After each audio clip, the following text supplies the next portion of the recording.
ஸ்ரீவைகுண்டத்தில் ரயிலில் சிக்கியுள்ளவர்களுக்கு ஹெலிகாப்டர் மூலம் உணவு விநியோகிக்கப்பட்டு வருகிறது. சுமார் 37 மணி நேரமாக பயணிகள் ஸ்ரீவைகுண்டத்தில் சிக்கி தவித்து வரக்கூடிய நிலையில் தற்போது ஹெலிகாப்டர் மூலம் அவர்களுக்கு உணவு விநியோகம் செய்யப்பட்டு வருகிறது. அது தொடர்பான செய்திகளை பார்த்து வருகிறோம், காட்சிகளையும் பார்த்து வருகிறோம். ஸ்ரீவைகுண்டத்தில் ஹெலிகாப்டர் மூலம் உணவு விநியோகிக்கப்பட்டு வருகிறது. சிக்கி தவிக்கும் பயணிகளுக்கு உணவு வழங்கும் பணியானது தொடங்கி இருக்கிறது. ஸ்ரீவைகுண்டத்தில் ரயிலில் சிக்கி உள்ளவர்களுக்கு ஹெலிகாப்டர் மூலம் உணவு வழங்கப்பட்டு வருகிறது.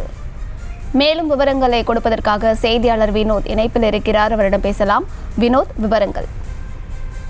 தென் மாவட்ட மழை வெள்ள பாதிப்பு காரணமாக தொடர்ந்து 2 நாட்களாக சென்ற அங்கு தவித்து வரக்கூடிய, அதாவது ஸ்ரீகுண்டம் ரயில் நிலையத்தில் தவித்து வரக்கூடிய 450க்கும் மேற்பட்ட பயணிகள் தவித்து வருவதாகவும், தொடர்ந்து பல சிரமத்தில் இருந்து வரக்கூடிய அந்த பயணிகளுக்கு உதவும் வகையில் சற்று முன்னதாக ஹெலிகாப்டர் மூலியமாக உணவு வழங்கும் உதவியானது தொடர்ந்து நடைபெற்று வருவதற்கான வீடியோக்கள் ஆதாரமாக இருந்து வருகிறது. இந்த நிலையில் தெற்கு ரயில்வே சார்பில் ஏற்பாடு செய்யப்பட்டிருக்கக்கூடிய தேசிய பேரிடர் மீட்பு படையினர் மட்டுமல்லாமல் வாஞ்சி மணியாச்சி ரயில் நிலையத்தில் இருந்து அங்கு இருக்கக்கூடிய, அதாவது 38 கிலோமீட்டர் தொலைவில் இருந்து அங்கு உள்ளே சென்றிருக்கக்கூடிய தேசிய பேரிடர் மீட்பு குழுவினர் மட்டுமல்லாமல் ரயில் நிலையத்தில் கடந்த 2 நாட்களாக தவித்து வரக்கூடிய ரயில் பயணிகளை மீட்பதற்கு தேவையான முழுமையான நடவடிக்கை மேற்கொண்டு வரக்கூடிய நிலையில் கடந்த 2 நாட்களாகவே அங்கு இருக்கக்கூடிய ரயில் பயணிகளுக்கு உண்ண உணவு, குடிக்க குடிநீர் எதுவும் இன்றி மிகுந்த சிரமத்திற்கு ஆளாகியிருந்த அவர்களுக்கு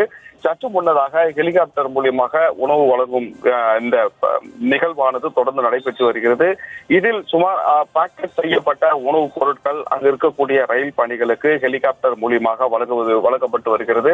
இதில் இந்த ரயில் பயணிகள் அங்கிருந்து உணவுப் பொட்டலங்களை வாங்குவதற்கு மட்டுமல்லாக தொடர்ந்து சாலை மார்க்கமாக சென்றிருக்கக்கூடிய தேசிய பேரிடர் மீட்பு குழுவினர் அந்த மழை வெள்ள பாதிப்பில் கடந்து சென்று ரயில் நிலையத்தில் இருக்கக்கூடிய ரயில் பயணிகளை மீட்பதற்கான தேவையான நடவடிக்கைகளையும் அவர்களை மீட்டு வருவதற்கு தேவையான பேருந்து வசதிகளும் செய்யப்பட்டு இருப்பதாகவும், சற்று முன்னதாக கிடைக்கப்பெற்ற தகவலின் அடிப்படையில் இந்த நடவடிக்கை மேற்கொள்ளப்பட்டிருக்கக்கூடிய நிலையில் 2 நாட்களாக உணவின்றி தவித்து வந்த மக்களுக்கு ஹெலிகாப்டர் மூலியமாக இந்த உணவு பொட்டலங்கள் வழங்கும் உதவி நிவாரணமானது தொடர்ந்து நடைபெற்று வரக்கூடிய நிலையில் இன்னும் சற்று நேரத்தில் அங்கு இருக்கக்கூடிய ரயில் பயணிகளை அங்கு ஏற்கனவே ஏற்பாடு செய்யப்பட்டிருக்கக்கூடிய மண்டபங்கள் முழுவதுமாக தயார் நிலையில் இருப்பதாகவும், அங்கு அவர்கள் பேருந்து மூலியமாக தொடர்ந்து அவர்கள் அங்கு மீட்கப்பட்டு தேவையான இடங்களுக்கு பாதுகாப்பான நிலையில் அழைத்து செல்லப்படுவதற்கு தேவையான நடவடிக்கை மேற்கொள்ளப்பட்டு இருக்கக்கூடிய நிலையில் தற்போது அங்கு இருக்கக்கூடிய பயணிகளுக்கு ஹெலிகாப்டர் மூலியமாக உணவுப் பொட்டலங்கள் தொடர்ந்து வழங்கப்பட்டு வருகிறது.